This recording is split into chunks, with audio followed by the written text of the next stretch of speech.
شادی جس خاتون سے ہوئی ہے نا، آپ کی سالی کی سگی بہن ہے وہ ماشاءاللہ، تو آپ انہی سے ہاتھ ملایا کریں. کائنڈلی آپ سالی سے ہاتھ ملانا چھوڑ دیں، حرام ہے، ناجائز ہے. ہمارا لبرل طبقہ تو کہتا ہے دل صاف ہونا چاہیے، تو دل صاف ہونا کافی نہیں ہے. شریعت کے جو ظاہری احکام ہیں ان کو فالو کرنا بھی لازم ہے. اللہ تعالیٰ نے ہر وہ راستہ جو زنا کا ذریعہ بن سکتا تھا، معاشرے میں برائی کا ذریعہ بن سکتا تھا، اس پہ پابندی لگائی ہے. جب یہ باتیں ہم لوگوں کو مسئلے بتاتے ہیں تو بہت سے لوگ کہتے ہیں کہ ہمارے دل صاف ہیں اور ہم تو آج تک ہمیں کہ دل میں کوئی برا خیال نہیں آیا. برائی کا راستہ روکا ہے شریعت نے. لا تتبعوا خطوات الشیطان، قرآن کہہ رہا ہے شیطان کے راستوں کو فالو مت کرو. تو یہ راستے ہیں جن پہ چل کے آپ شیطان کو خوش کر لیتے ہیں. تو صرف برائی سے بچنا ضروری نہیں ہے، برائی کے راستوں وہ راستے جو برائی کی طرف لے کے جاتے ہیں ان سے بچنا بھی ضروری ہے. تو نامحرم عورت سے ہاتھ ملانا بغیر کسی حائل کے، خاص طور پہ یہ تو برائی کے راستے کی طرف لے جانے والی چیز ہے. پھر اگر ایک آدمی برا ہو سکتا ہے نا تو اسلام پابندی 99 پہ لگاتا ہے. اس کی میں اکثر ایک مثال دیتا ہوں کہ آپ اپنے بچے کو کسی ایسی جگہ نہیں بھیجتے جہاں چرس تقسیم ہو رہی ہو، چرسی بیٹھے ہوئے ہو. وہاں یہ بات کیوں نہیں کہہ لیتے کہ بھائی ہمارا بچہ اتنا اچھا ہے، ہمیں پتہ یہ خراب نہیں ہوگا.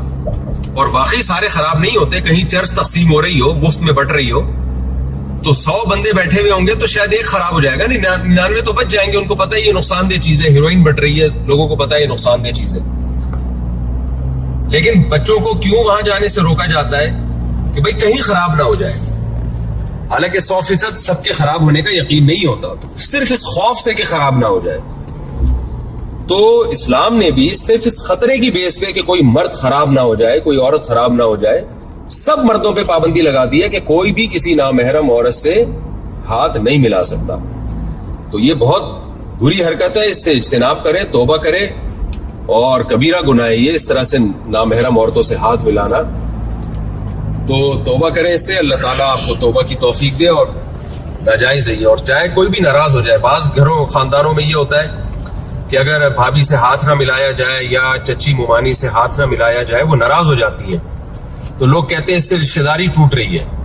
کوئی بات نہیں، ناراض ہو جائیں، اللہ کو خوش کرنا پہلے ضروری ہے. حدیث میں لا طاعۃ لمخلوق فی معصیۃ الخالق، مخلوق کی خالق کی نافرمانی میں مخلوق کی اطاعت جائز نہیں ہے. تو رشتہ داری ناراض ہو جائے اور اللہ کو خوش کریں، اس پہ قربانی کا اجر ملے گا. ابراہیم علیہ الصلوۃ والسلام جب بت پرستی کے خلاف آپ نے کام کیا نا، تو رشتہ داروں نے آپ کو یہ تانا دیا کہ اس سے آپ رشتہ داری توڑ رہے ہو، ہمارا کلچر ختم ہو رہا ہے، رشتہ داری ٹوٹ رہی ہے. تو قرآن میں کیا آتا ہے کہ قرآن میں اللہ تعالیٰ کہتے ہیں کہ مودۃ بینکم فی الحیات الدنیا، دنیا میں جو تمہاری آپس کی محبت ہے نا، یہ محبت ہی قیامت کے دن دشمنی کا ذریعہ بنے گی. اور جس محبت کی وجہ سے تم گناہ میں ایک دوسرے کے ساتھ تعاون کر رہے ہو، تو یلعن بعضکم بعضا، اور تم میں سے بعض کو لعنت کریں گے قیامت کے دن. اس لیے چچی ممانی جوان ہو، اگر کزن یا بھابھی یا بہنوئی، سالی کے لیے بہنوئی یا بہنوئی کے لیے سالی وغیرہ، یہ سارے رشتے نامحرم ہیں. ان پر لازم ہے کہ وہ پردہ کریں ان عورتوں پر.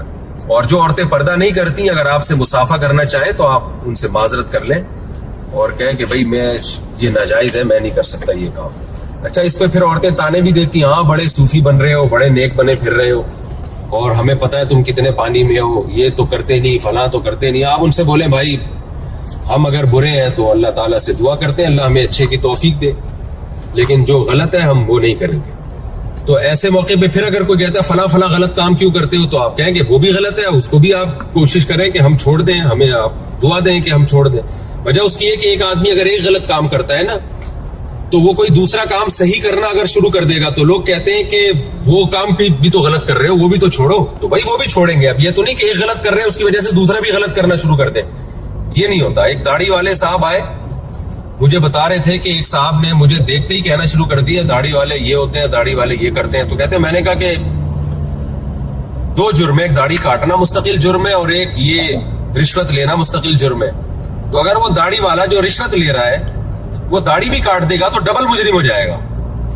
تو داڑھی رکھی بھی ایک نیکی کا کام کر رہے ہیں، رشوت لینا یہ برا کام کر رہے ہیں. تو رشوت کو فوکس کریں نا، اس کی داڑھی کو کیوں فوکس کر رہے ہیں. وہی ہے نا کہ ایک داڑھی والا آدمی کہیں گاڑی چلا رہا تھا, تو میری طرح داڑھی کے ساتھ چلا رہا ہوگا گاڑی, تو کہیں ہلکی سی کسی کو ٹکر لگ گئی تو بابا کو, چاچا میاں کو, تو چاچا میاں نے کہا شرم نہیں آتی اتنی بڑی داڑھی رکھ کے ٹکر مارتے ہو؟ تو وہ کہنے لگا انکل یہ داڑھی ہے, بریک نہیں ہے. تو اس لیے اگر کوئی آپ کو تانا دے, آپ سالی سے, بہن اپنی جو بھابھی وغیرہ سے ہاتھ نہ ملائے. کون سی سرنگ آ گئی بھائی, اتنی اندھیرا ہو گیا. اچھا, اگر کوئی کہے کہ وہ ہاتھ نہ ملائے, اگر آپ ہاتھ نہ ملائیں اور کوئی آپ کو تانا دے, تانا یہ دے کہ آپ فلاں بھی تو برائی کرتے ہو, تو آپ کہیں گے ہم پھر یہ کوشش کرو کہ ہم وہ برائی بھی چھوڑ دیں. یہ تو نہیں کہ وہ برائی کرتے ہیں تو ایک اور برائی شروع کر دیں. اس طرح کے تانے لوگ دینداروں کو دیتے ہیں کہ تم کون سا اتنے نیک. خلاصہ یہ نکلا کہ بالکل حرام ہے, ناجائز ہے, اور معاشرے میں نے اتنی لمبی بات اس لیے کر دی کہ معاشرے میں یہ